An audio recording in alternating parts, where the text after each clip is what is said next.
My name's Max van Kralingen. I'm one of the two program reps for the Masters. So I just wanted to say hello and Happy New Year. We've got a meeting where we talk, where me and Brian and I talk with the university next week, next Friday.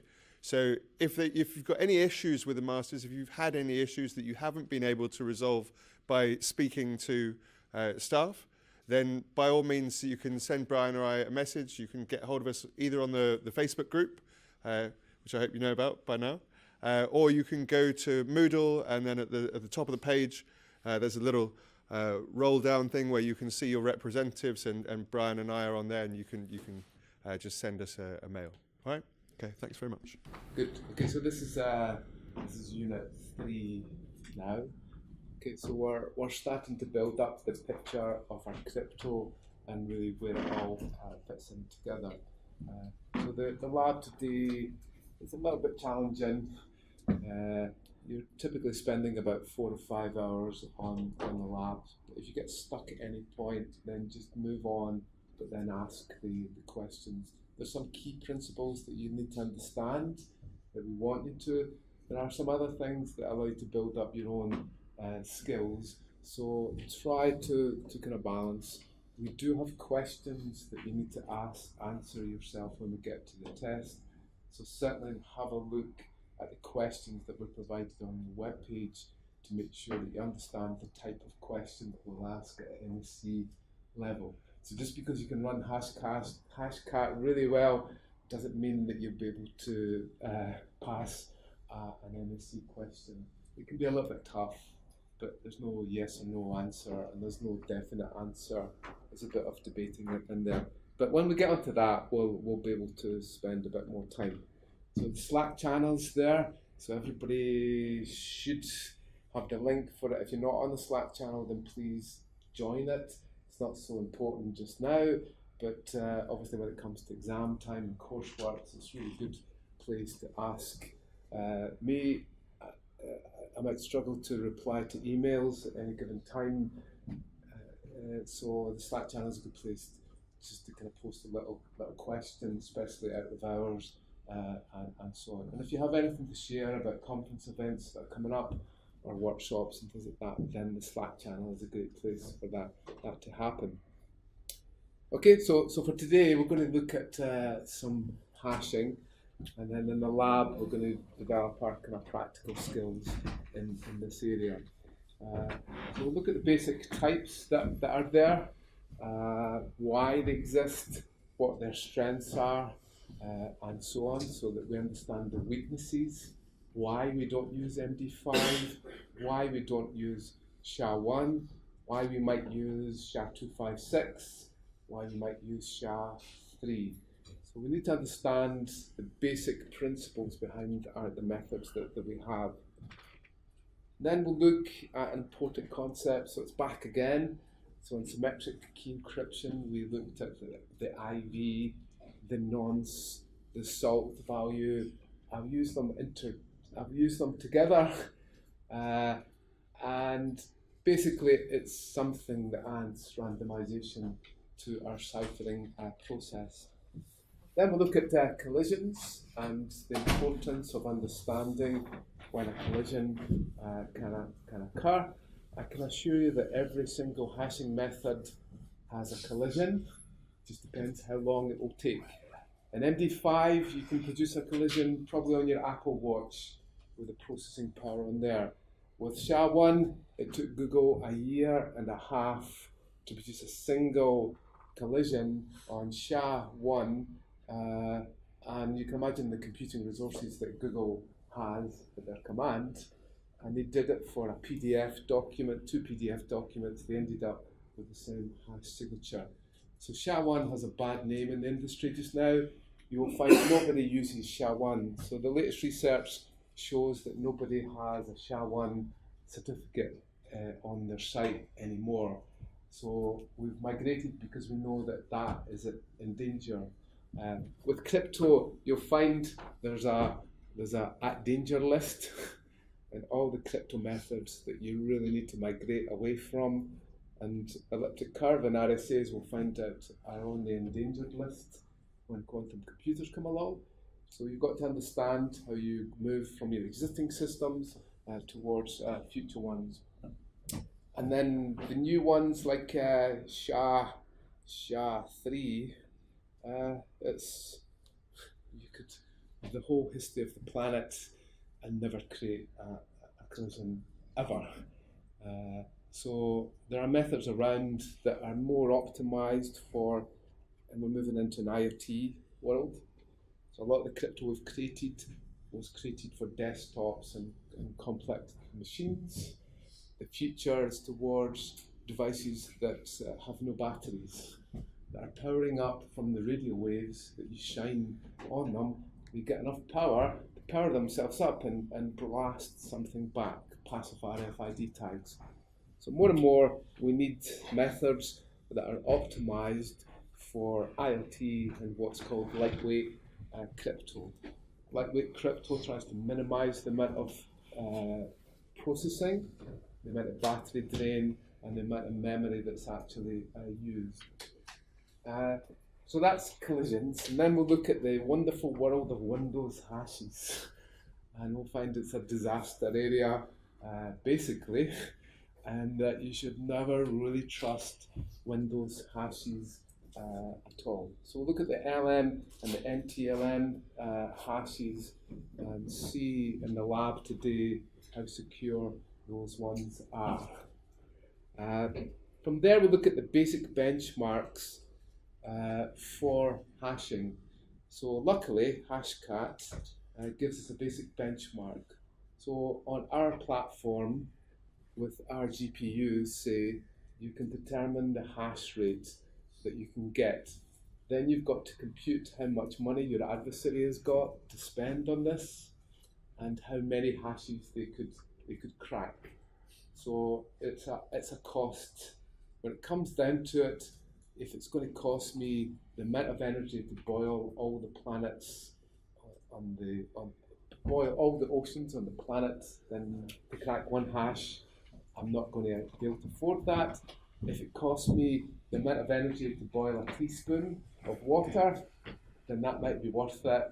But if I'm only cracking one, then I need to boil that. A lot of it comes down to energy costs and the amount of cost within a cloud infrastructure. So we'll look at, I'll give you a demo of my little cloud infrastructure on the Amazon cloud. We'll not be using GPUs, we'll just be using a single processor. But as we saw last week, the more processors that we have, the quicker we can make this go, and the better the machine. So if you're very lucky, your laptop will have a GPU in it, and maybe you can use Hashcat, and even with your VM, you can get Hashcat to be using your infrastructure. Does everybody have an NVIDIA GPU in their laptop? Yep, great. How many cores does that, do you know? Yeah, 10, 50, maybe 3.5 to 4, and so on. So we'll have a look at that today in the lab, and we'll see what we can get. We do have a GPU cluster unit to install in our cloud. It's just waiting to be picked up, and hopefully it will. If you're looking for a dissertation or so, we'll have something set up so it doesn't cost you $10 an hour from Amazon. Then we'll look at message authentication codes, or MACs, how we can use a hash with a secret key. So it's bringing together symmetric key encryption that we talked about last week with our hashing method to make it even more authenticated. And then we'll look at one-time passwords, hashed one-time passwords. You see a lot of people have UB keys and so on. A lot of people will look at their a code. You'll see them on the train. They'll bring out their RSC key fob, and they'll look at the code that's displayed, and then they'll log into their system from there.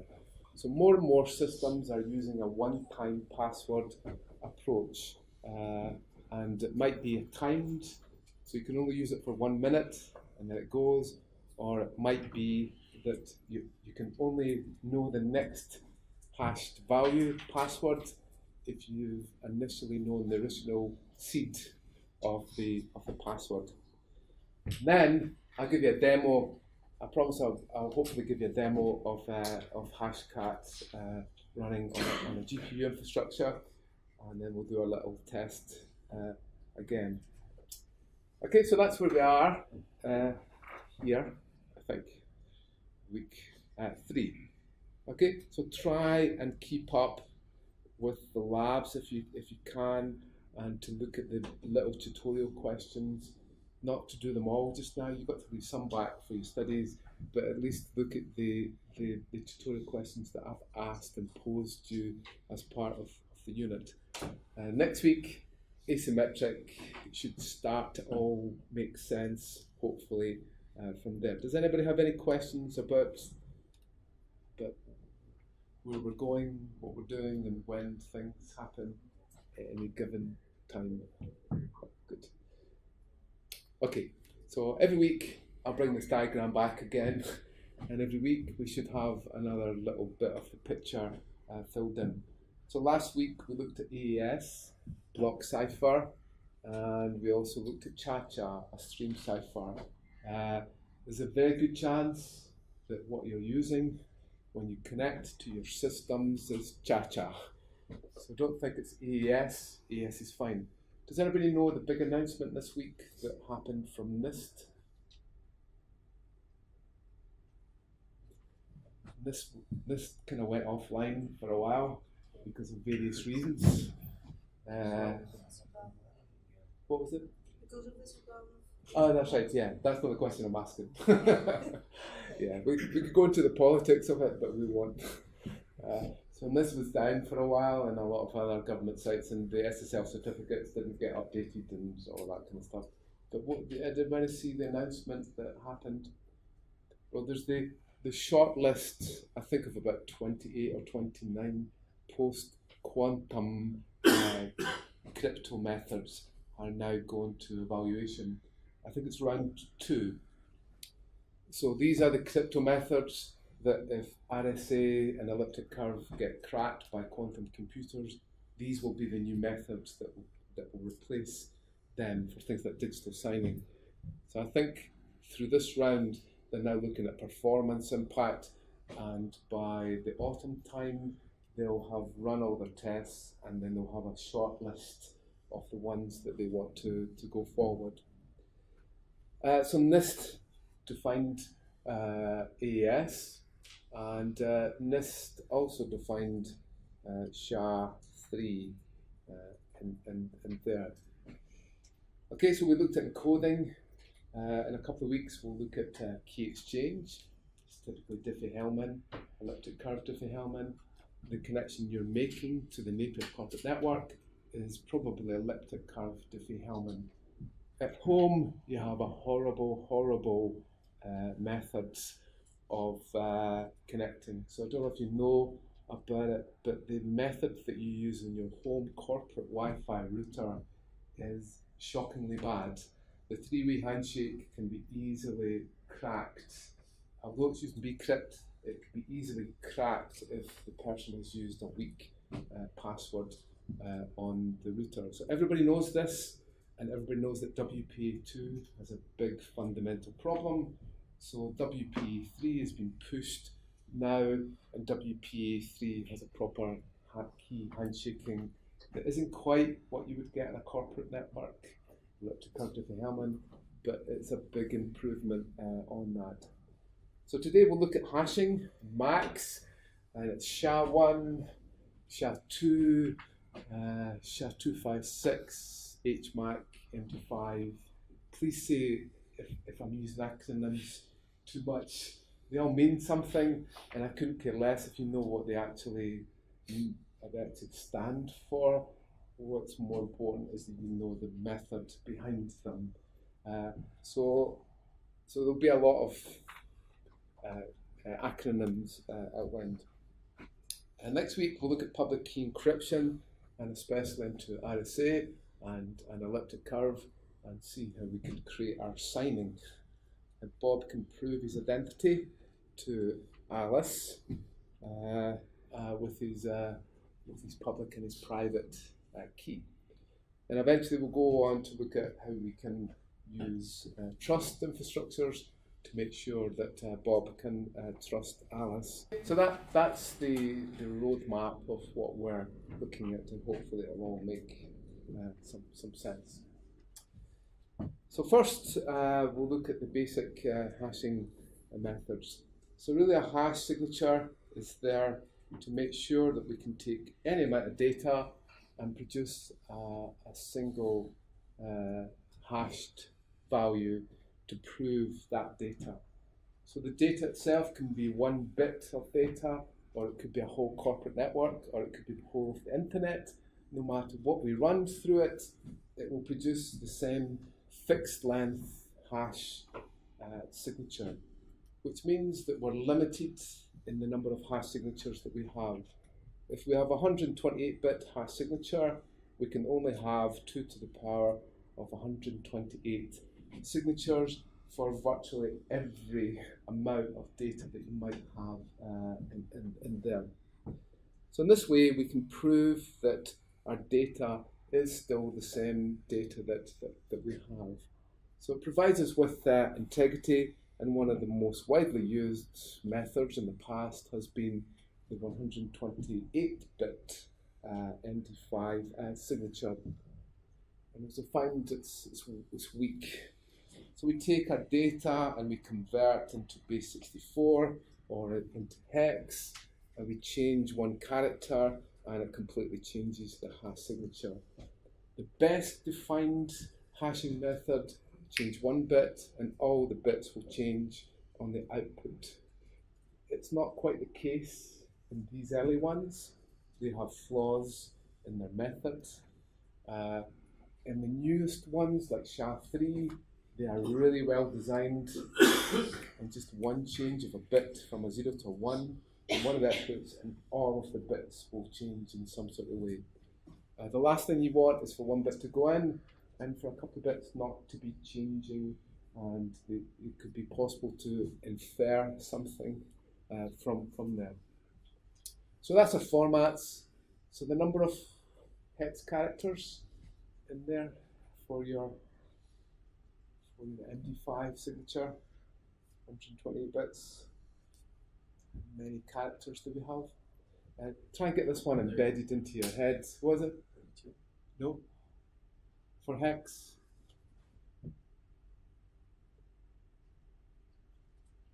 Don't hit them. Try to. 16. Okay. Try and get that. Remember 16 for AES block size, AES 16 characters, padding, and all that kind of thing. At least try and get that one into your head. 128 is 16 bytes, or 32 hex characters. Did I say that wrong? It's 16 bytes. And SHA-1 is 160 bit signature, so it's longer. So we now have 2 to the power of 160. That's the limits of computation just now. So we can do a search. If we have a hash signature for data, it took Google a year and a half to find the same signature and modify the data to come up with the same hash signature. So it's kind of at the limits. So you want to be away from there, because computational power improves all the time. The cost of the cloud goes down each year, so that you need to move away from SHA-1. And as I said, if you do a survey of the digital certificates that are around, almost no SHA-1 certificates exist, signed certificates exist on the internet, as companies have migrated away from that.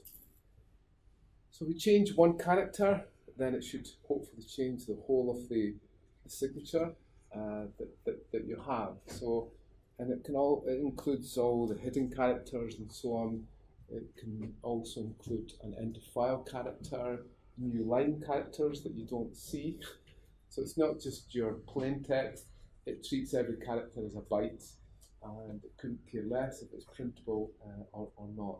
So just watch that you've got lots of hidden ones in there, and a file itself also has a hidden character in things like the end of the file. So in the lab today, we'll use OpenSSL for that, and we can also use MD5 within Linux. And we should always check our hash signatures. So they should be well defined, should be well known, that you will always end up with the correct hash signature. And you need to check, just let me try and find an example here. So when you take your hash signature,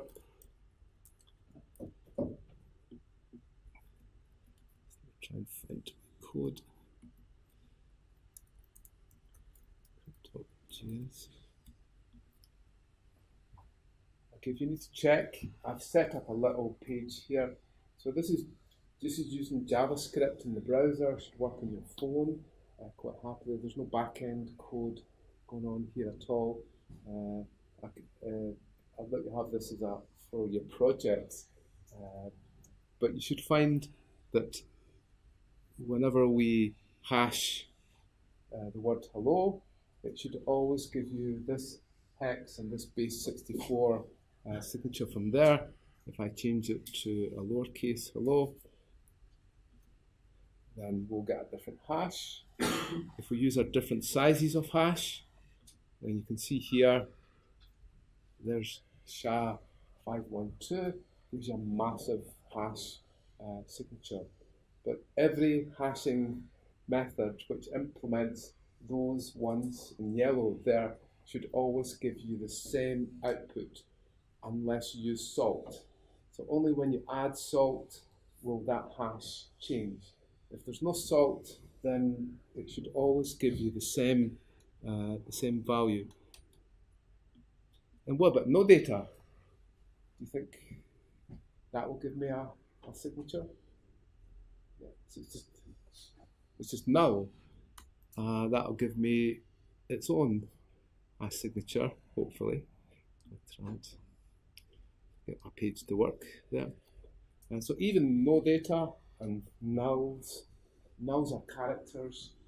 They are 0 and are empty strings that will give us a hash signature too. Okay, so in the lab, we'll use OpenSSL, we'll use MD5, and then we'll start to look at Python and the Node.js code that allows us to create our systems. Okay, so we use it a lot in integrity for our systems. So in this case, we can create a tripwire here. For all our files, we create a thumbprint, and then we store the hash signature for our files, and then whenever the hash signature changes, then we'll be able to see when there's a change in the files. So you also see it. There is a thumbprint. This is a digital certificate here. The thumbprint is SHA-1 here, and this is the thumbprint of the certificate. So whenever the code reads the certificate, it goes to the hash value and does a quick hash check on the whole signature, the whole certificate, checks it against that one, and then if they're the same, it knows that the certificate hasn't been changed at all. And you should know that we use it for password storage.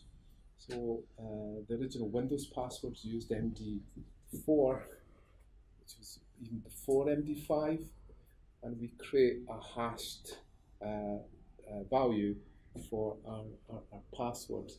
We also see it in router configs.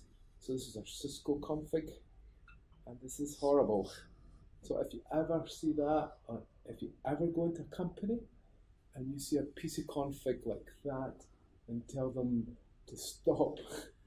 That's MD5, and we'll find MD5 is so weak. It's it has some salt in there, so we'll realise that it's difficult to see that. But the dollars, the first dollar defines the hashing method, the second defines the salt that we're using, and this part here defines the hash. So you're giving me the salt, and all I have to do now is to go through a dictionary of common words that might be on your router. Try it with the salt and see if I can recreate the hash that's actually shown there.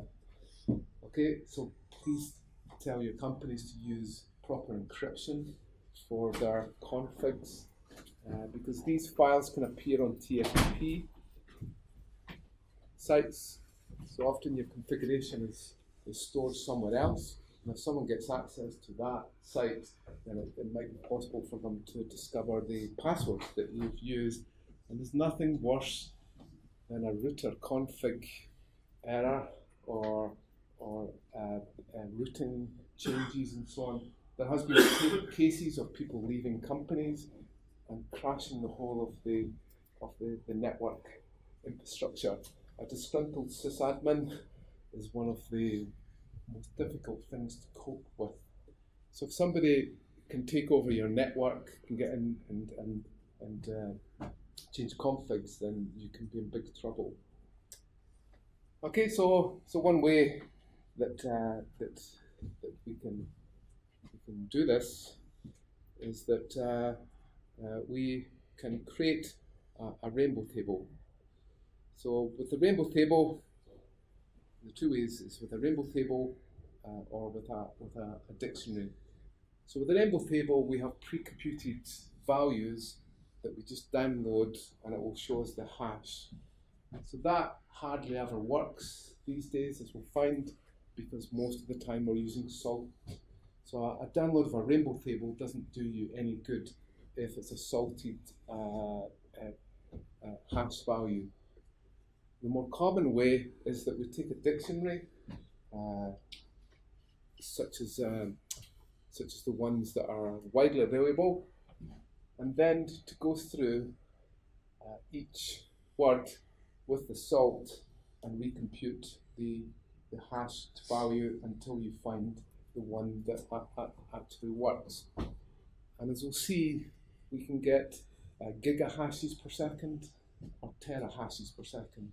So we can compute 1 billion passwords in a second, or a tera is 1,000 billion passwords, words tried every single second with the salt. So that's even with salted. So we don't have to rely on rainbow tables anymore. We can take the dictionary. If that fails, what do we do next? Brute force. So the last one, and we'll have a look at Hashcat. I think as we all showed in week 1, you all have an uppercase character for the first letter of your password, and you always put the number at the end, and you always change the 0 and O to 0. So Hashcat knows that, and Hashcat can target uppercase. It can target 8 characters with an upper lowercase, all lowercase, and then keep adding numbers on to the end.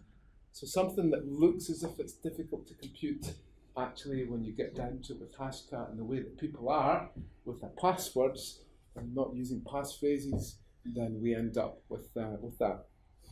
So we'll find anything up to 10 characters is kind of gone in terms of salted passwords.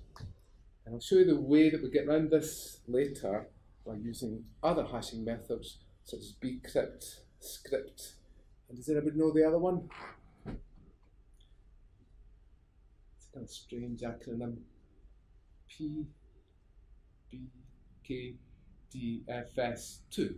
It's your Wi-Fi. So when you connect at home, you use a PBKDFS2 because it's as slow as you want. It's a slow hashing method. But we'll come back onto that then. And this is the problem that we've got, is that of the 150 million people who had their accounts hacked, nearly 2 million selected a password of 123456. What chance have you got? You're told, in those days it was 6 characters, you're told 6 characters, and people are so lazy that they cannot do more than that. The second most popular password was 12345678 selected by nearly 500,000 people. Followed closely by passwords, QWERTY, 12345678. They'll never think of that one.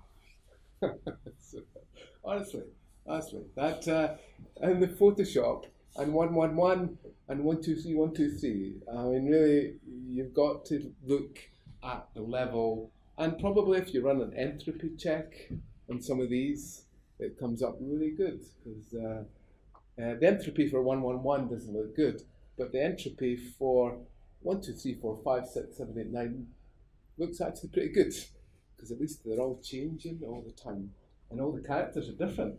So you probably do an entropy check on 1, 2, 3, 4, 5, 6, 7, 8, 9, and it probably says 5 star. That's excellent. Go ahead. And the problem with the Adobe hack is they didn't even salt it.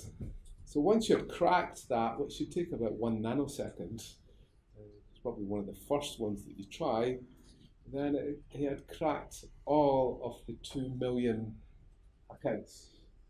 Because there's no hashing, you have now cracked, there's no salt, you've now cracked 2 million accounts from there.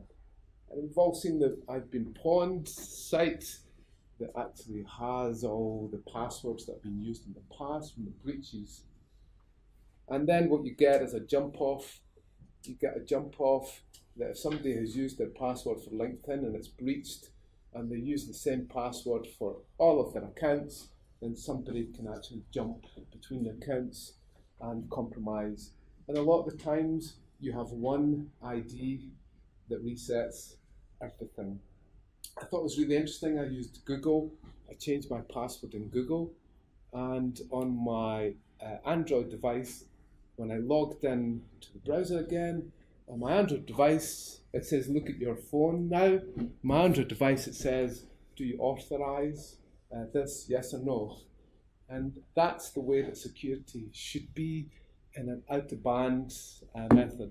So Apple have been using this for a long time. You'll find if you change your cloud account password, the authorization comes up on another device. So Apple are pretty good at this type of thing. The only problem is that you've got to have lots of Apple. It's okay if you've got lots of Apple equipment, that works well. But I just thought that that Google had a good approach to this. And it's that central ID. There's one ID that probably resets all of your accounts. And if somebody can get that, then you could be in trouble. So if we go back to look at what we looked at last week, if I have a 7-character password with lowercase a to z, how many passwords are possible?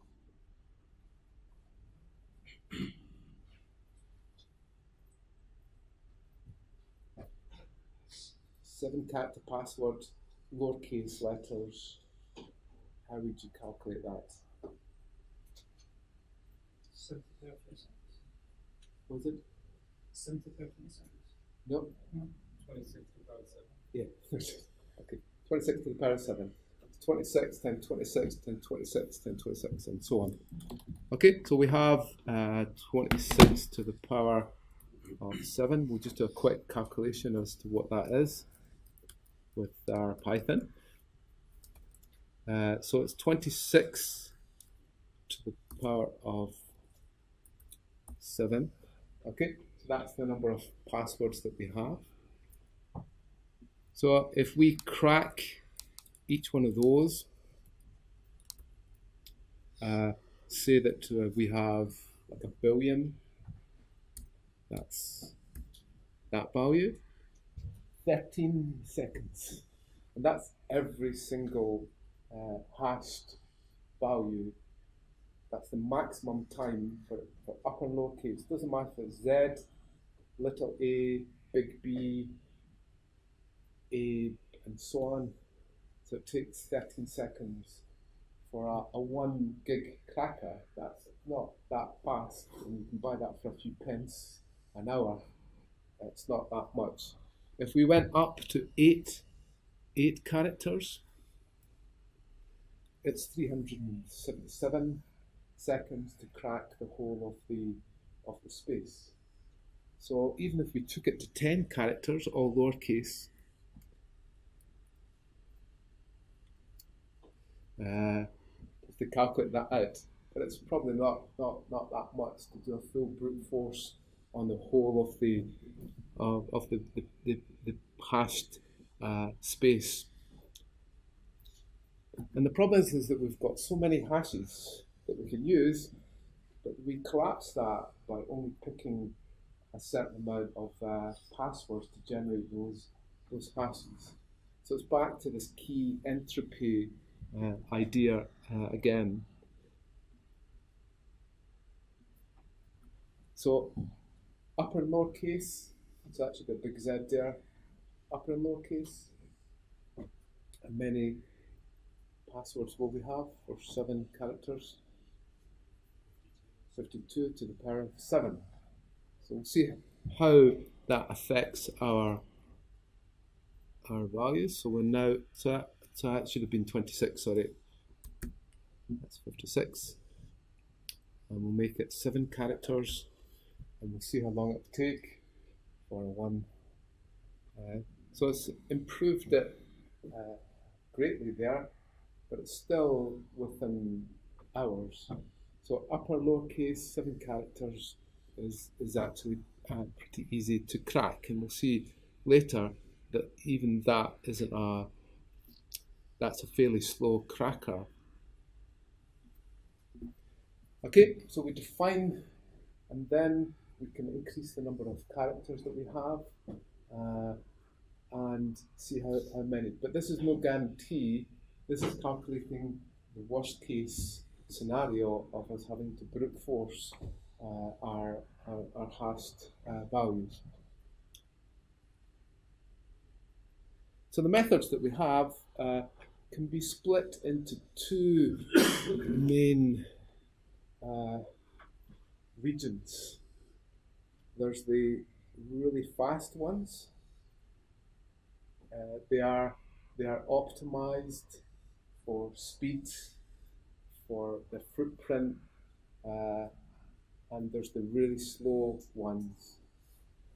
So these ones try to be as fast as possible to create the hash, and the other ones try to be as slow as possible.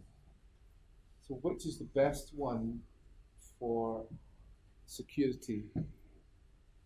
This one or this one? Slow. Okay, but there's a limit on that. If it's going to take you 10 seconds to calculate somebody's hashed passwords, and you're going to need a GPU cluster every single time that someone logs in, then that's not a good use of the resource. So you've got to find a sweet spot that allows you to be able to have a slow password without crunching the whole of your network down. So there are other ones that are non-crypto based. So these ones are extremely fast. These are some of the fastest hashing methods that you can get. They will go up to giga hashes per second when you're computing them. And they don't use the core crypto methods that the SHA the SHA hashing methods use. So that's the third classification, and that's when we want really high throughputs of hashes. So a typical way that this will work is something like this. So when you hash a disk with TrueCrypt, you can't remember a key. Does anybody know the way that you remember, like for your crypto wallet? Does anybody know the best way to store the key for your crypto wallet? If somebody asks you, what's the best way to store my key? my account. What is ultimately the best way to do that? Was it? Remember the hex? The key. Was it?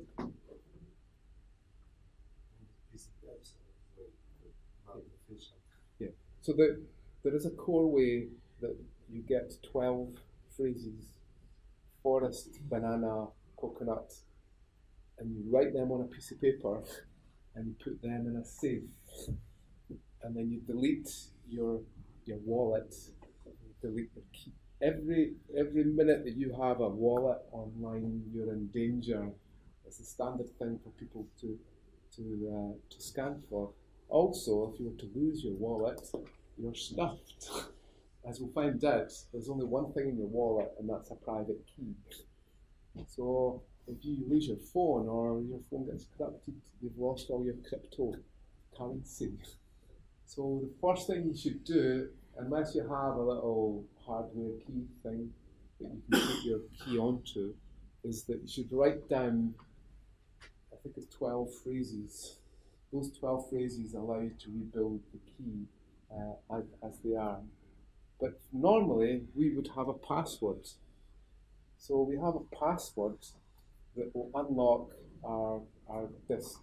So with TrueCrypt and with the Microsoft encryption for the disk, you get in with a password because we are humans and we've not got to the point of using fingerprints and hardware keys and so on. We will get there, but we still like our passwords. So we have a password, and then we have a salt, and then we stick it into a hashing function. Okay, so this is a slow one. So why have I used the slow one here? So I'll explain what happens here. This will create a key. Okay, this key will then go to open up the symmetric key encryption, the symmetric key, probably AES, that's contained in this place here, which will then decrypt the whole of the disk. Okay, so we're using AES encryption in there, but to open up the box that contains the key that's going to open up the disk, we need to open it up with a password, a salt, and then using a hashing key derivation function to open it. So why do you think we've used PBKDFS2 here? Why does Bcrypt use that? Because it's only used one time to open up. It's one time, yeah. So there's more to that, yeah. It was and what's new, and it's only used one time, so that's why we can use it. Yeah. So if we used a really fast method here, then somebody could keep trying lots and lots of passwords to get into our disk because it's really quick. And if you're very lucky, you can use you can parallelize this easily. If I use PBKDFS2, it's going to take me half a second to try every password, by which time it'll be detected. So if we can slow down that process here, then it'll slow down the process of finding what the key is that actually opens up the area there. Okay, and it's, as I said, it's this PBKDFS2. When you connect to Wi-Fi at home with So it's not an artificial slowdown. It's not like there's a thread.sleep. It's slow because of some operations that they're doing. Yeah. So it's intentionally designed to slug the processor. Some will try to crack GPUs. So some of the latest methods know how GPUs are created and will overload the memory. So they know that your NVIDIA has this amount of memory and it just can't fit in. So the latest methods will try to crash a GPU and slow it down. Okay, so the salting method is the way that we get around the problem that whenever we create our hash, it's always the same. So it avoids rainbow tables of pre-computed values. So in this way, with a certain salt, we can produce multiple passwords. And for most, and we'll see Hashcat Hashcat will tell you how it computes the hash, but it's typically you take the password and you add on some random salt of A, B, Z, and then compute the hash from that. So if I know what the salt value is, then I can try out different values here, and I should hopefully be able to create the same hash signature. The way it's typically laid out is that you define the hashed value with dollar delimiters. So the 1 tells us here the type of hash value it is. This tells us the salt that we have, and then for our passwords plus that salt, this is the hash value that we get in return. So when a user enters the password into the system, like the password, then we go and grab the salt and then compute the hash and check that it's the same as the hash that's actually stored. And there are thousands of methods that we can use to be able to generate the salt and with the value. So in OpenSSL, we can create this, and we can add the argument in for the hashing method. We can define the salt value that we're using, and then we compute the hash, and we check that it's actually the same in there. Okay, so for OpenSSL, this is an example here. There's your shadow file in there, and we can see here, this is the hashing type that we're using. This is the salt, and this is the resultant hash value that we get. And hopefully you should see from here that when I compute, I pop off this salt here, I know the passwords that I'm putting in, and then as a result, I should create the same hash value from here. Okay, so that's our method here. So the problem we now have is that we could create a collision. And so the collision is when we create our hash, and for different data, we end up with the same hash value. So it's either a pure collision, so we can generate it by creating some random bytes, and that's fairly easy to do. We can have a similar context, so I can hash a value of hello and then change it to goodbye in some way. Still has a kind of similar context, but I can produce the same hashed signature. The biggest problem that we've got is if I send you an image and it has a hash value, and I send you another one and it also has the same hash value, we're in trouble. Because when you go to court, you must say that definitely that was the image that the user looked at, because that was the hash signature. And the defense will say, but can another image produce the same hash value and for it still to look like an image? And what would your answer be?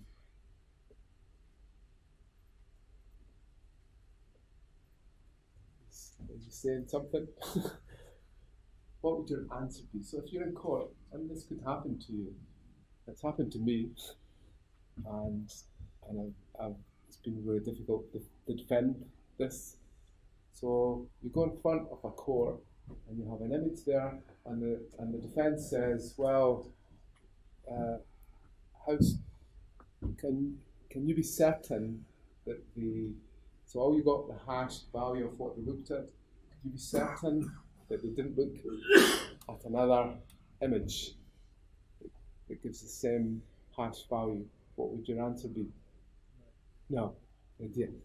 So there's a 99.999% chance that was the right image, but it can be something else. So that's what's defined as the full context.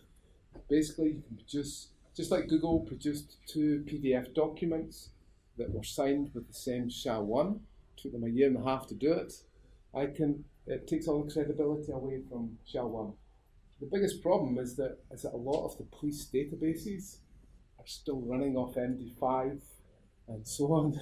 The credibility of that is very low, and you should never go to court with MD5 as an evidence base or as a scientific evidence base. And SHA-1 now, if you can, always say that it's a SHA-256 at least for these.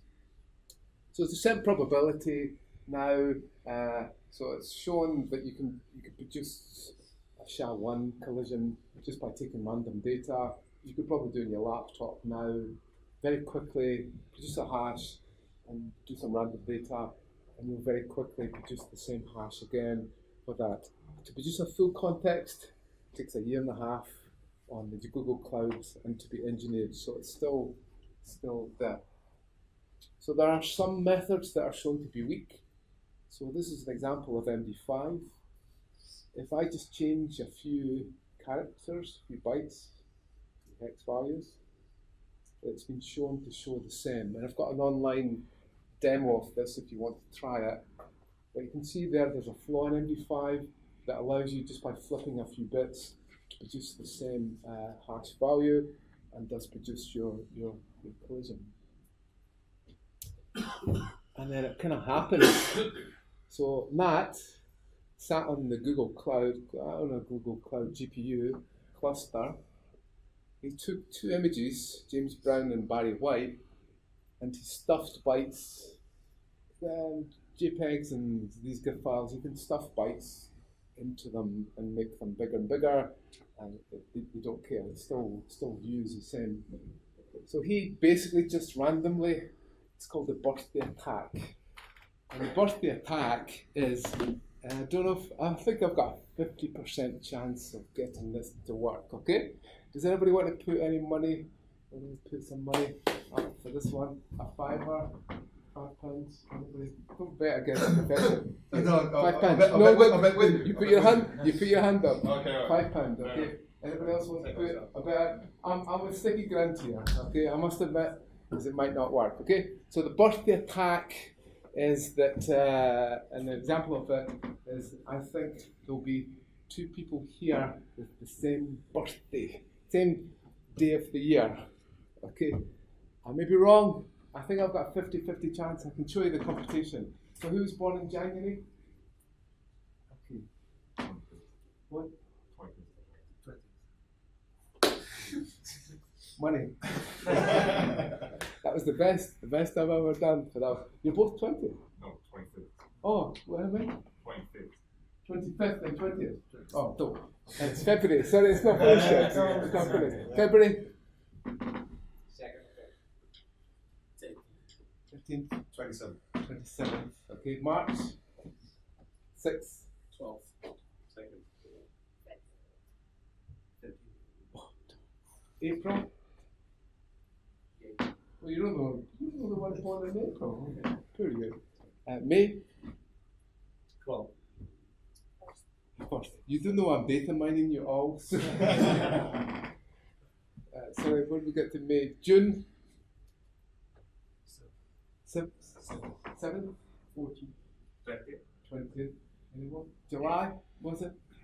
8th. July? 12th. 4th. Yeah. August? Struggling. 5th? 18th. 18th? 9th. 9th? August, September? 30th? Anybody else? Oh no, October? 18th? 7th? 11th? Oh no. November? 5th? Oh, that's a good day. Yeah. Nobody else in November. Come on, please. December. Lots of hands. Oh dear. Okay. I'll get you the £5 later. Okay, never bet against the professor, but sometimes you should, okay? I said that I had a 50-50 chance, and I think I was right. Just let me check the odds. If you're in a pub and there's 100 people in the pub, I can assure you, give them 10 to 1 odds, you will win. I promise. you'll never buy a drink in that pub ever again, but you have a good chance of succeeding there. So the crack is all to do with the birthday attack. Just let me see if I can get my. I'll send you the calculation. I just seem to have lost my connection there. Okay, and it's to do with if I take random values, there's a very good chance that I'll find a match if I have a big enough number of samples. So he went and did it, and you can try these two in the lab if you want, but the two images that he produced for 60 cents, cost him 60 cents, 10 hours in the GPU cloud, he was actually able to do it. And he did it with 3. So you can have a little look at his blog. He took 3 images and he produced the same MD5 hash for each of those images. And that's really worrying because a lot of the things that happen in the court actually are based on a match against the hash signature, and the original images aren't actually there to be seen. And then in a Windows system, this is what a Windows system looks like. Every user has a unique SID. And within that, you have a user ID, you have your security authority, that's your domain that you're connecting to, and at the very end, you have the ID of the account. So the first ID you find is 500 for admin, and then the users are created after that. So everything you really do in a Windows system has this ID built into it. So the hash passwords are stored in the Hive and are stored in System 32 folder. So somebody wanted to look at the hashed values, they cold boot your machine to unlock that Hive, then they can take off the hashed password database, and that's that. But if you're using a domain controller, obviously it's the domain controller that holds all the passwords, and it's not stored locally on the machine. Okay, so when we look at our dump in here, so there's the system 32, it's the config folder, and you can see here there is a Hive in there. We cold boot that, and it's these systems here that allows us to get the hashed values from here. So you can see here, there's the output that we get from there, and we're using the SAM dump program or PK Hive to be able to export this into this format, which gets ready for John the Ripper to be able to make sense of it here. So this is an encrypted hashed value using DES, as we saw last week. So there's a bit more security, but all that John the Ripper is doing here is to be able to go through, if it can't find in its dictionary, it goes through with these with brute force. And as we'll find in the lab today, we can also use off-crack. Off-crack allows us to be able to download a rainbow table if they're not salted passwords. But we'll do the same as John the Ripper, and we can have different hashed data sets for that. So if you're interested, then you can set up your Hashcracker array cluster. Not a lot of money. So this one here is $3,000 or so. I don't know how many GPUs it has in there. This one has 25 GPUs, and we can crack it many billions, hundreds of billions of hashes per second. And it's a big problem. Why is it a big problem in Bitcoin? Biggest weakness of Bitcoin? We consume the energy of a country like Ireland purely to create the hash signatures. There's a competition, as we'll find out, for the first one to create the right hash value for a block, which means that people set up massive factories of GPUs and are consuming masses of energy to get the hash cracking. So when it comes to benchmarks, this is like the league table. Okay, so this is the fastest, and this is the slowest. So this is the tortoise, and this is the hare. And at the top, murmur is the fastest, and ones like that. We then go into the SHA-1, SHA-256, MD5, and so on, and SHA-3, all optimized to be really quickly. So these will run on my PC that doesn't have a GPU, and so on. They become slower here. So the NT hash is not quite as bad as these ones, but it's still in this region here. We go through the slower ones, and there's the PBK DFS2 appearing there, and MSSQL, and the Cisco PIX password, and then the ultra slow ones are down here. So there's bcrypt down there, and scripts and PBK2. And each one has their own unique format. So I've tried to list every one that I could find, and you'll be able to recreate this with your own Python script if you want. Some of them have got the dollars, some of them are pure hashes. So these ones are non-salted in there. These ones here, if you notice, 2A stands for bcrypt. Can you tell me what the last letter of the salt is for the bcrypt password?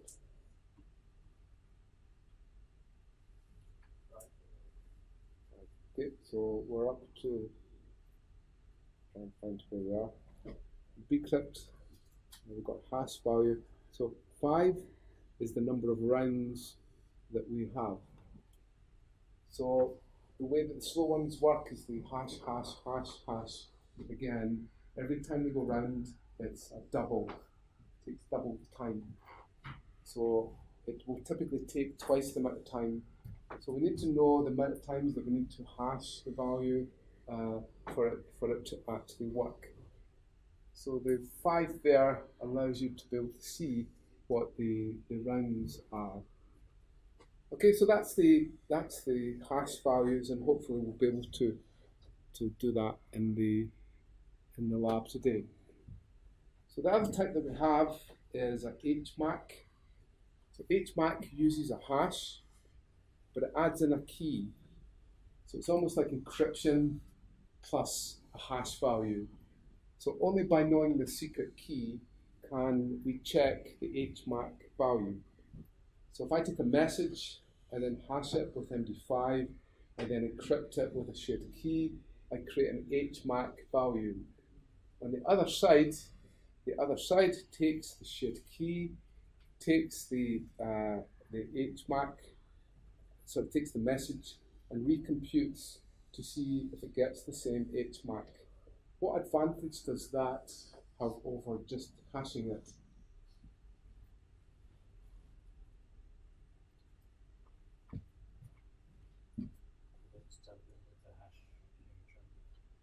No, both would suffer from that.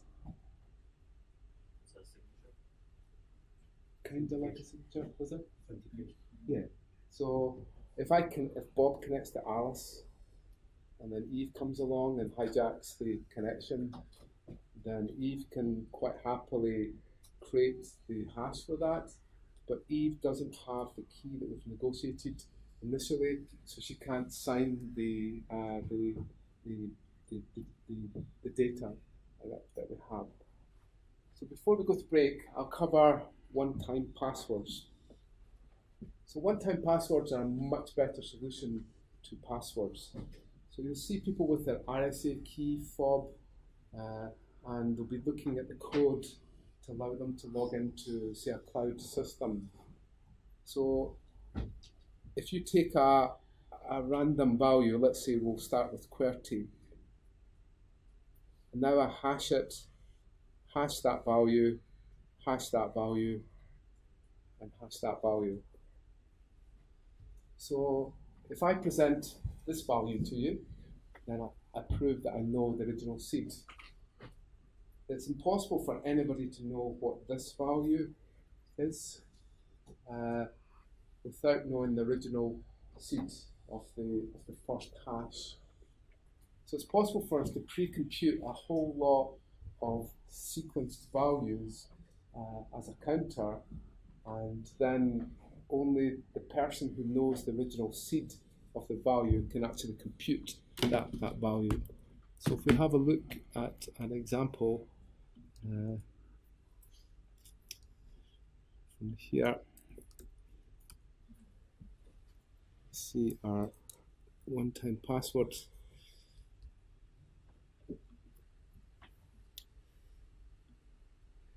Okay, so I can generate a new seed, and then I can go through a sequence. So the seed is 84519, and it's created my first password, so I could log into my system here, and then I generate the next one, and so on. And so every time that I log in, it's taking the hash of the previous one from there. The other one that's popular now, and it's used in Google, is the timed one-time password. So we just generate a new seed. So let's say the seed is that. And I'm going to generate. So I'm clicking here, and it doesn't allow me to change for another 5 seconds. So I've timed this one for 5 seconds. Hope it's going to work. There it goes. So in this way I can set the amount of time that the value is current for, and the user would only be allowed to log in with that password for that amount of time. So this is used in Google, with the Google Authenticator uses this system. I highly advise you for your multi-factor authentication systems to get rid of passwords and to move more towards these timed tokens, out of band, and so on. So what I'll do is we'll have a break. I'll give you a quick demo of Hashcat after the break, and then we'll do a little test thing again to see if you remembered anything. Okay, thank you. Right.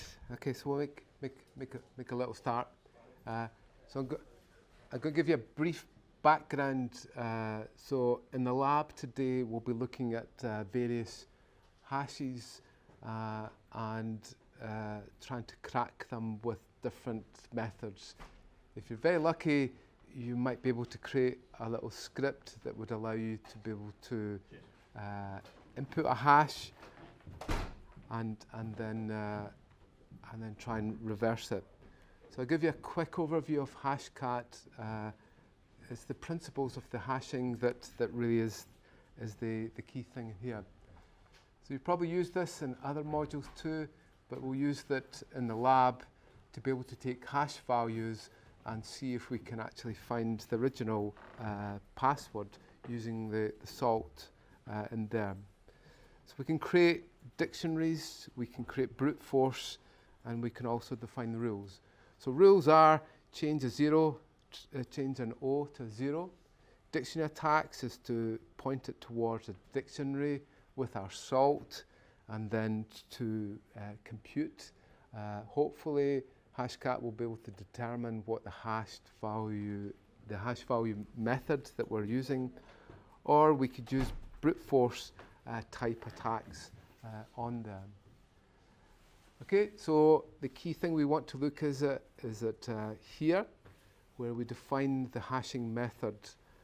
So because MD5 is one of the first around, it gets the number of 0. So with that, we will use Hashcat to be able to crack MD5 in this case. Okay, so there's various modes that we can apply. As I said, brute force mode, or we could use different combinations within that. But the methods that we have are defined here. So you would have to really look at what you had and take some judgment as to what the methods were. So you can have multiple ways. But the core one is just the MD5 hash on its own, not too difficult. Mode 10 is to take the password, take the salt and concatenate them together and compute the hash. The 20, what differs from 20 from 10 to 20? Yeah. So it will take the salt value and then take your password and then do the salting from there. And then you've got various MD5 ones in there. There's the HMAC one where we've got to add a key in there. So now we've got to add a key into it and we might add a salt there. The SHA-1, there's all the SHA-1s there onto the HMAC. There's some of the PHP ones. Oh, there's MD4 in there. NTLM is the Windows one, that's 1000. SHA-256, and the latest version of Hashcat has the latest Ethereum wallets. So it's not just limited to the hashing methods. You'll find that they're continually updating. I think they got a 10% improvement in speed on the last version. There's a big difference between versions with Hashcat. They'll often be getting 5 or 10% off the times it takes to crack these things by applying new methods. So it goes on and on for a long time. So it's quite a sticky install, but we got there eventually. And on the GitHub, I show you how to install Hashcat on your own machine. Just don't go for Windows, it's just not, it's not worth it. This is all Linux focused. So there's on Ubuntu, you've got to download the OpenCL drivers to enable a non-CUDA infrastructure to work. If you're very lucky, you've got CUDA cores on there, and it will run quite happily without that. If you don't have, you need to simulate it, and you need an OpenCL driver, which I think we eventually find and download, and it should be on your machine. Okay, so a lot of you have been installing your own Ubuntu, which is exactly what we would like, and to mirror our system. Hashcat was the one that was a bit sticky when we looked at it in there. Okay, so your hashing methods should hopefully be defined in there. Just let me try and find there. And there. So the typical thing that you'll do is to run a benchmark initially. So I've run Hashcat with -b, and I appreciate it's a bit difficult to see that from there. But we're running our virtual machine in our VSOC environment, and for MD5 we're still getting 45 million hashes per second. So this is a virtual machine running in our cloud on a single core, and it's still managing to check 1 million passwords in a second. The SHA-256 is about 14 million and so on. And then if we keep going down, we should get to the slower ones. So there's NTLM only coming in at 93 million hashes per second. That's the Windows passwords. And hopefully we'll get bcrypt. Bcrypt is 317 hashes per second. It's funny when you look at the Yahoo data breach, you know how they had a billion hashed passwords. They said that many of them were using bcrypt, which is actually really good, But Yahoo couldn't say hand on heart that all of their passwords were done by bcrypt. In their incident response report, they could have said that, okay, there was a billion passwords, breached hash passwords, but they were all bcrypt. And the chances of anybody even decrypting many of these would have been very low. So watch when you're articulating your incident report, to be able to report and inform people as to the scope and the difficulty it would be to crack the data. Okay, so for our benchmarking, we can see that there's a 7-zip is right down at 7 hashes per second for that. It's going to cost you a lot of money to be able to crack that type of hash password. Okay, so that's all the types that we have in there, and we can look at the different formats that we use for our code. Okay, so in this case, we can see here, there's the type that we're using in this case, and then Hashcat will generally go through and show us all of the permutations that are actually involved. Then we can look, as we should all know, many people now use passphrases, and they will take something that they know, like Edinburgh, and the car that they drive, a Ford, and the password will be Ford Edinburgh or Edinburgh Ford and so on. Hashcat knows that and knows you well, and it will take common passwords and put them together. If you're on the positive side, if you've lost your Bitcoin address and you want to recover your wallet, then this is your savior. And it will go, and passwords of the past, if you're ever trying to recover things, just watch if somebody you know asks you that they would like to get into somebody's account. Could they do it for you? Just watch that kind of approach. So it does the combinational things, the -A attack. Okay, and then we have the brute force. So with the brute force, we can define a pattern with L that's all uppercase. We can define, lowercase. We can define uppercase or our decimal values. So in this way, we can target whether the first character is upper and lowercase, and then the other characters were lowercase from there. Okay, but with core brute force, it would generally go through the permutations. So we define our character set, and then define the characters that will be applied. Okay, so if I show you, so this is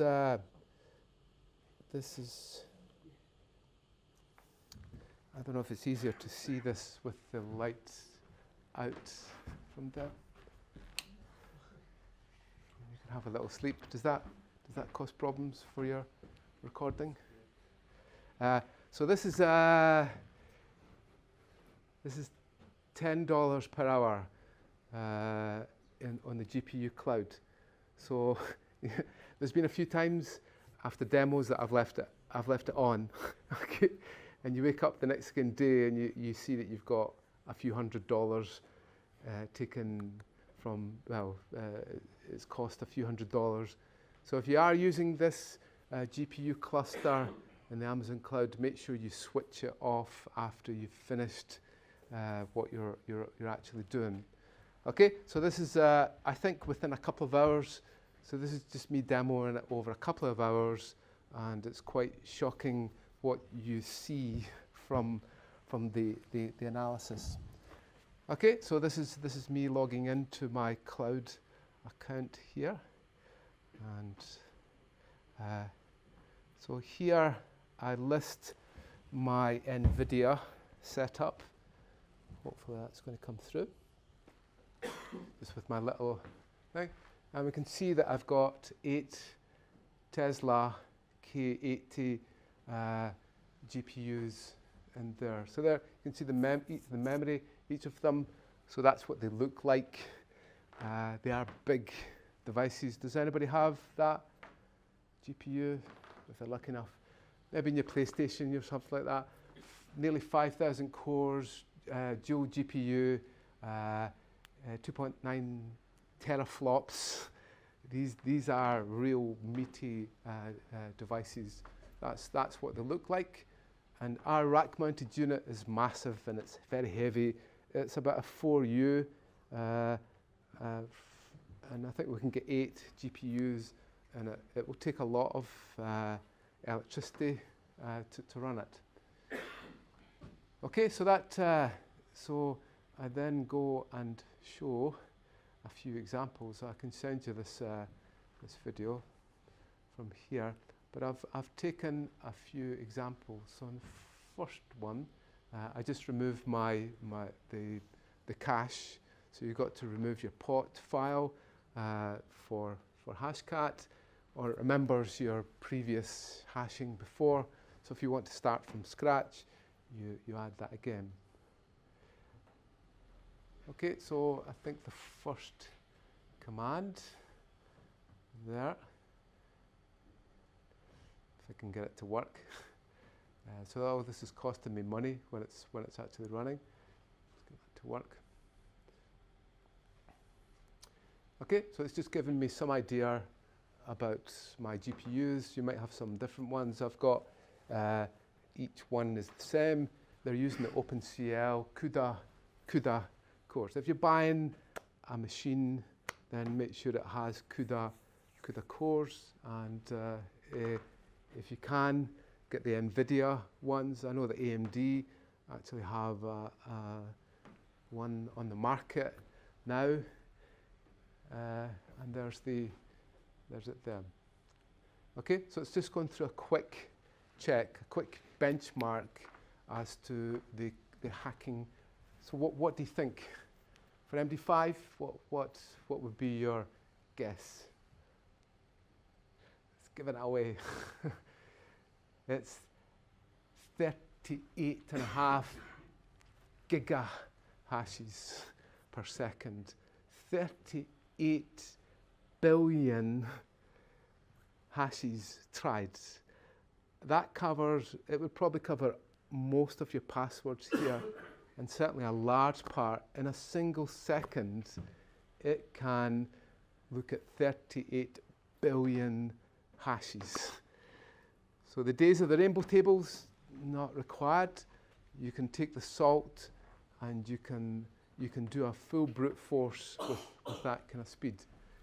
So when it comes to SHA, a little bit slower in there, but we should be able to look at each of the methods and see the speed at which they're cracking. Okay, so I generate an LM hash. So we'll see how fast it takes that. So the format is LM hash, NTLM is the 2 hashes that we see. What I'll do is I'll put that into a file, and we'll just see how long it takes for it to crack it. Okay, so there's my hash. So this is done real time, so there's no smoke and mirrors here. I take my hash value. I'm then going to use 1000 for my NTLM hash, and I'm going to give it a try. And how long do you think it'll take? How long do you think it'll take? It's just initializing hours. Yeah, it's gone. It's gone.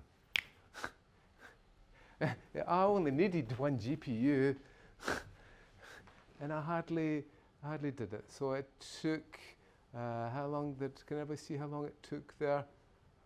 Just a fraction of a second in actually creating that. Does it show there? I've only used 1 GPU there, so it wasn't really a major task for it. Basically hit 1 GPU and it cracked it almost instantly. Remember, I'm using lowercase, lowercase, lowercase, so I actually know the length of the password that I'm using, and I know it's all lowercase. So I'm now targeting A to Z for the characters.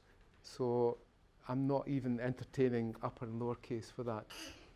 So we tried this one. I didn't see quite what this one was. So now it actually says it's going to take a little bit longer. Do you want to put it into the background and so on? Are you a bit worried? Because you can overheat your data center if you hammer it too much. So you've got the opportunity to go back in and then pause it and so on. So there we go. It's shown the range of the passwords that we've got, and then it's eventually cracked it, if you can see in there. So it's given each of the cores some of the candidates. So it's basically taken the whole space, chopped it into 8, and then give each GPU a run at it. And each GPU then splits that up into the 4,000 odd, and then gives each of the little cores the opportunity to crack it from there. Okay, so in this case, I add a number onto the end. So just like in our test, if somebody puts a number at the end, we can target that. So you can see here, when I run this, my hashcat has a %D at the end. So I know it's 8 characters, and then it's a D, it's a number at the end, and then I can target it. So again, it's running, it's running, it's running, it's running, and there you go. It took, how long did it take? So it's cracked it there. Hello you, 1, which is now moving us up to 5, 8, 9 characters, and it cracked it within 0 seconds. 0 seconds, 0. I mean, it hardly even registers that. So hello U1 by brute force on our GPUs is as easy as anything. It's hardly even challenging it at all. It's went through A, B, C at the start, gets to H, then does the permutations, and eventually it ends up with the right value through brute force. So in this one, can't quite see, and this one was very quick. And there, we'll try the next one. Look at how long this one is. 8 characters and 3 numbers. And you think that, a password manager would think that's great. You've got such a long, 11 characters. How long is it going to take to do 11 characters? If the users put numbers at the end, it's going to take a wee while. Is it going to take a wee while? There we go. That's it. So hello, you, 1, 2, 3, was done in less than a second. It took 1 second. 1 second. So that's 8 plus 3, that's 11. And our GPUs is doing it in parallel, which is good. So they're all doing their own little bit here, but 1 second for an 11-character password. So let's see if we can give it a bit more difficult. So I put an uppercase now. So hello now has an uppercase. So I target that by putting the percent, I think it's %U at the start. And now look, hello U, 1, 2, 3. We'll see how long it takes. I now target with uppercase, lowercase, lowercase, and 3 characters. And that's fairly typical. At least 1 uppercase, at least 1 number in there. How long is it going to take? How long is it going to take? So we'll let that run. Just let me get rid of my, because I'd probably run this one before. And we'll go in and we'll see how long that takes to do the uppercase. 7 characters, 3 digits at the end. We'll see how long that one takes to run. Okay, it's going to run, and it took 2 seconds. 2 seconds. 2 seconds for our NTLM, our Windows password, with an uppercase letter, lowercase, and 3 numbers. That's 11 characters, I think, and it did it in there. So I'm putting in a B there. It's getting a bit more challenging now. Hello, B, U, 1, 2, 3. Looks fairly difficult to do. Remember we said that was quite difficult to do 11 or 12. So I think we're up to about 12 characters now. How long is that going to take us? That's the number of possible passwords that there is there. I think even more. There's a lot. We'll see how long this will take us to do this, hopefully.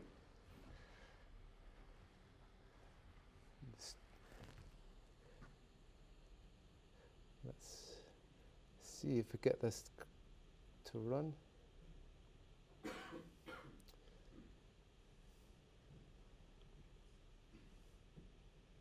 There we go.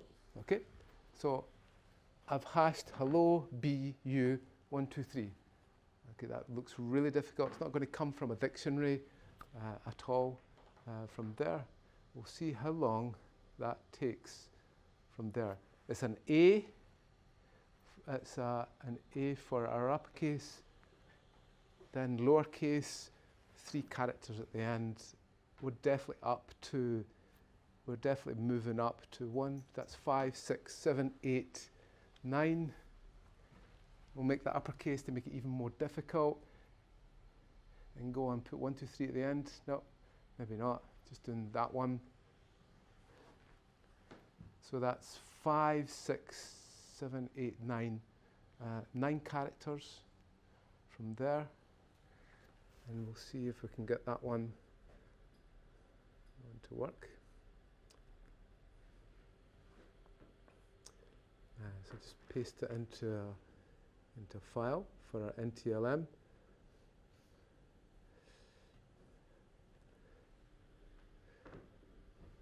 Okay, so it's upper lowercase, lowercase, lowercase, lowercase, all the way along there.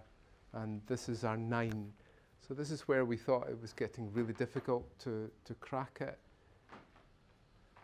And we'll just see how that goes. How long it takes to crack a 9-character upper and lowercase password. See how long it takes. It's taken a little while, but that's just initialization, getting all our GPUs, and it's taking a wee bit longer now. So if you see this, it's taking a wee while, and you can go back and look at the status of your GPUs and how it's getting on and where it is, but it's finished. So it did that it estimated 18 minutes. 18 minutes is the full space. That's the maximum. So it gives you an estimate how long it's going to take for that rule. And it's done it in seconds. Why did it do it in seconds where it should have taken minutes? So it's estimating about 13 minutes or so for that rule. Why did it only take a second or 2?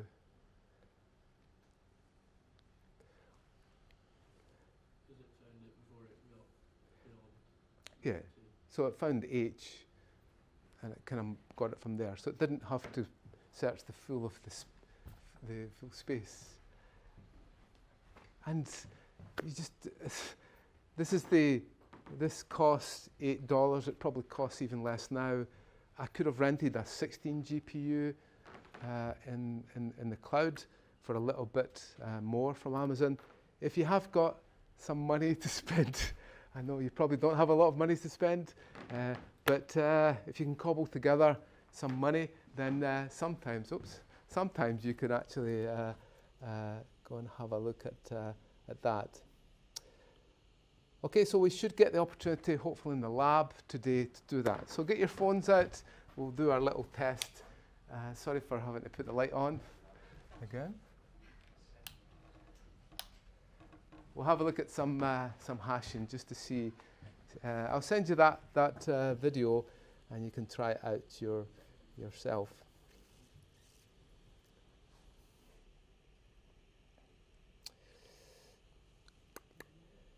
Good.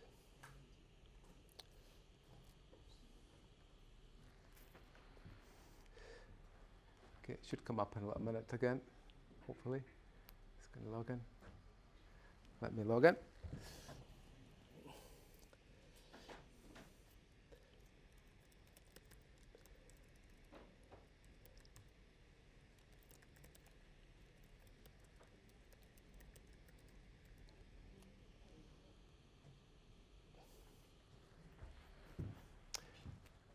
Okay, so see if someone else different can win it this week.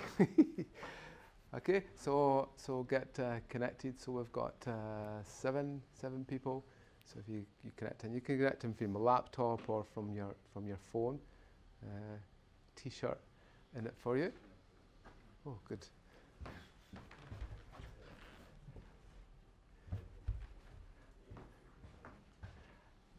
Okay, you all connected? Okay, it seems cats are the most popular things, but that's good.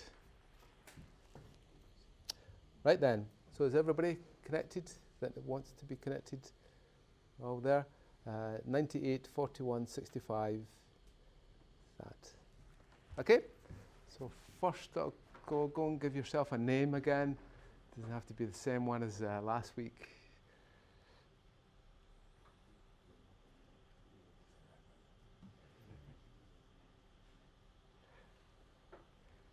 Okay, you all connected?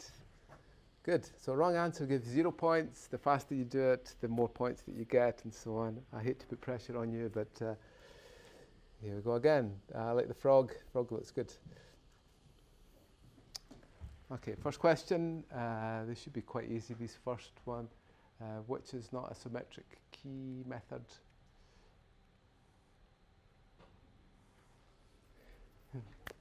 Please don't get this. Please don't get this wrong. Okay, which is not a symmetric key encryption method. Good. Oh dear. Okay, we did AES last week. It was a symmetric key encryption method. We did RC4. It's a stream cipher and so on. Those are symmetric key encryption methods. I can assure you, most of you said MD5, which is good, and nobody said Blowfish, which was excellent. So let's see how you got on there.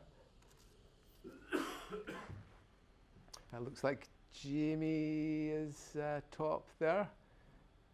The football. Jabot is still in there doing well. Hashberg is very good.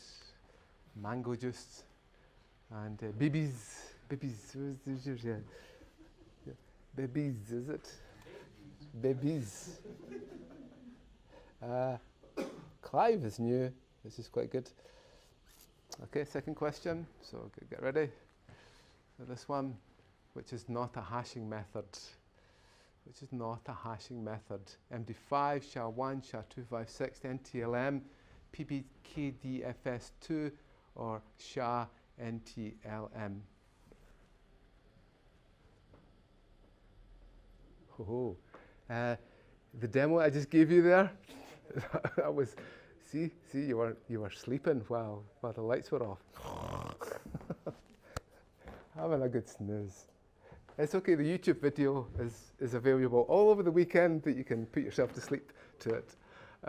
So NTLM is a hashing method. That's, if I've taught you one thing today, it's that NTLM is a Windows hashing method. That I'm going to get a tattoo and I'm going to put it on my forehead, okay? PBKDFS2, have you been listening, for goodness sake? I did say it about 50 times, play the lecture back. It was in there lots of times. It's Wi-Fi. Remember when I talked to you about Wi-Fi networks and at home using PBKDFS2 and you could be hacked? I did tell you, so it's not like a secret message that I put. It's a hashing method. I know it's a bit of a trick. It's an HMAC type method in there. So only 3 people got that one correct. That's good. So we'll see who got it correct then. And cool was the one. Wow, that was still in 9th place.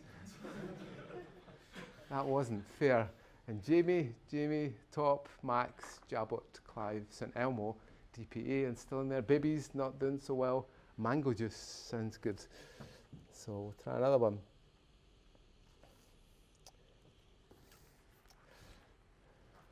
Okay, so get ready for this one. What method hashes the data and also uses a key for authentication?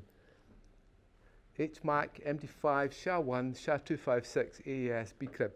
When you do your Who Wants to Be a Millionaire and you get this one for your million question, then you'll be thankful of this lecture, hopefully. And that's good. Bcrypt is a really slow hashing method. I'll say it again. Bcrypt, PBK2, DFS and script are slow hashing methods. They are still hashing methods. AES, get over it. AES is not a hashing method at all. It's a symmetric key encryption method. MD5 is a pure hashing method.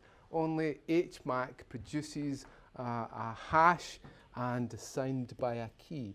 You'll get the chance to do practical work, and hopefully when you do your practical work, you'll see where HMAC is actually used. And Jabot did very well there. Clive not so well. And it's still Jamie. Is it Jamie at the back? Is there another Jamie? Good. There's more than one Jamie, and so on. Right. Will B is back in there again. Good to see you, Will. Next question. Okay, get ready. A hash that gives the same result as a different input stream is a collision, a perfect match, a symmetric key, not possible, can never happen, is an error in the coding. So if we end up with the same hash for different, yeah, it is possible, and definitely not a perfect match, it's a collision. Okay, so the collision, we'll see how you got on with that one.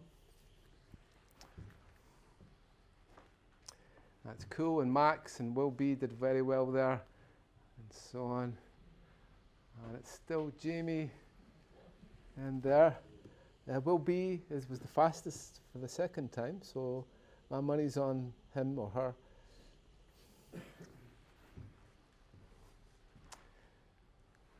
Which hashing method has got 160 bits? Hoo-hoo.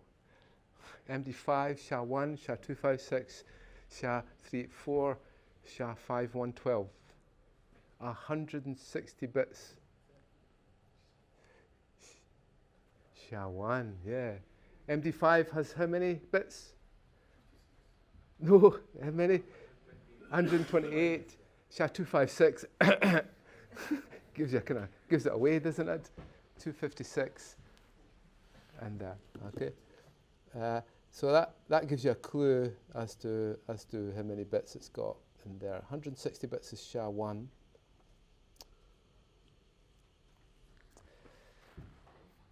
Is it still Jamie? Babies is doing well. Maybe not as well there. There was quite a difference in time there. Oh, Jabot. Who's Jabot? Jabot. Well done. Again. Going to win this again? Your third T-shirt. You'll be selling these T-shirts off. And then Jamie, that's right. Yeah, Will B didn't do so well that time. That's a shame. And AIM. Who's AIM? AIM. Good. Well done. Okay, that money's on AIM, that's for sure. Okay, for a 10-bit hash function, how many hashes are possible? I know we don't use 10 bits. We use 128 bits or 160 or 256. But just say that you had a 10-bit hash function. How many hashes would be possible? Oh, 2 to the power of 10.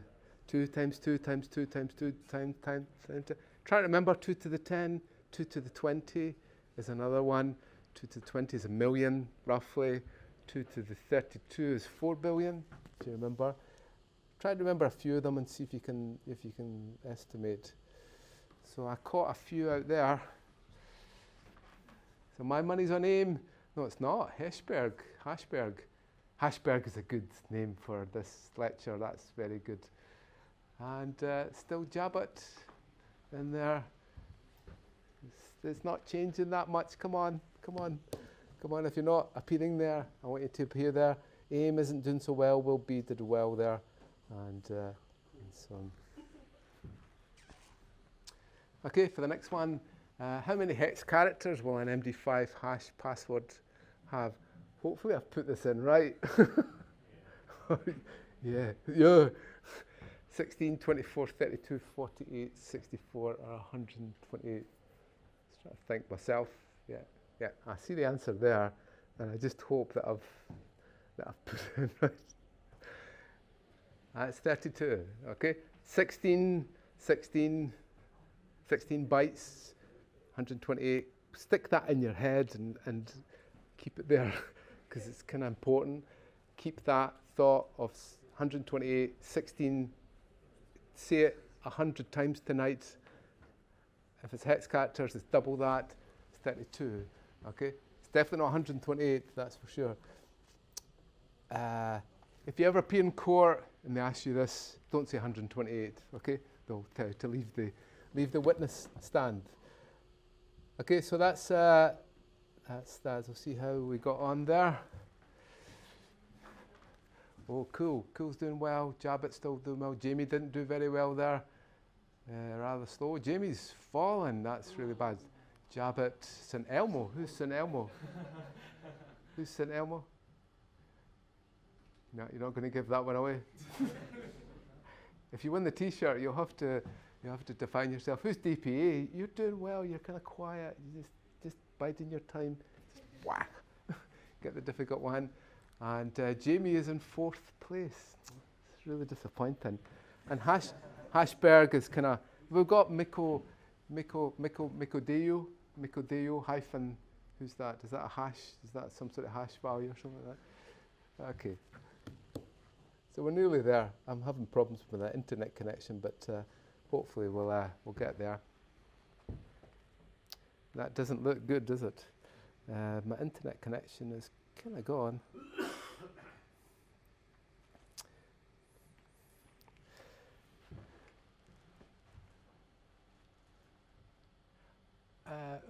What does that say?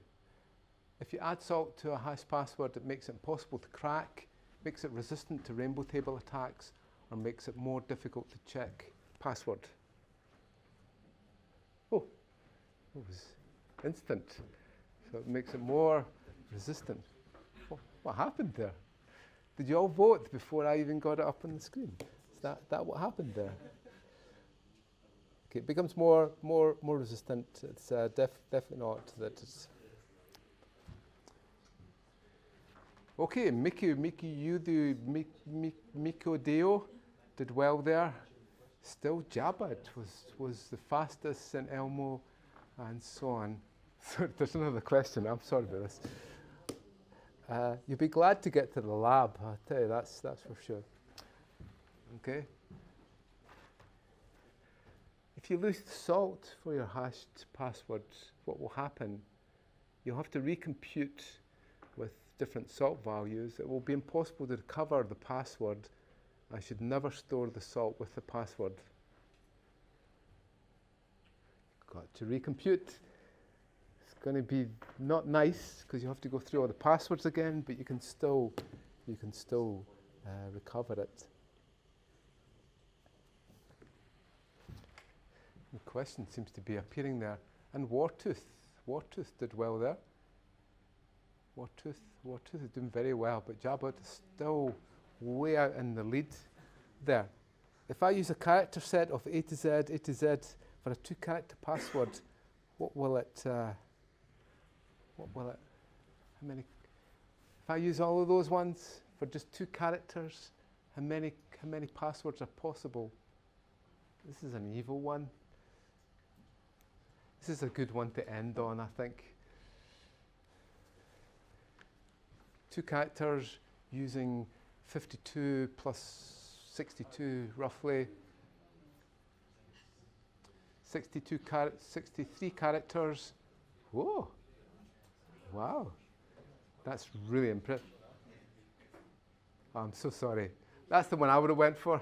But it's just slightly different. So you did well. Anybody who selected one of these 2, gold star, not gold star, okay? Just don't look after my passwords when you go and work. And somebody over here, Yeah, just you think everything is wonderful in the garden, don't you? Oh, I took out the passwords. Yeah, there's a billion of them. There's the door there. Okay, this is only a bit of fun, by the way, and the only test that matters is your final test. Okay, so that was an evil one. I do appreciate that, but I just thought I'd put a little evil one at the end, so just to test you. And we're going up to the lab in a little minute, so we'll see who the winner was. And the winner is, it could be St. Elmo. Jabot didn't do so well, but Jabot was doing well before and still wins again. Is that 3 times in a row? Who won the first one? I won the first, and Who won last week? Yeah. He's not here this week, is he? No.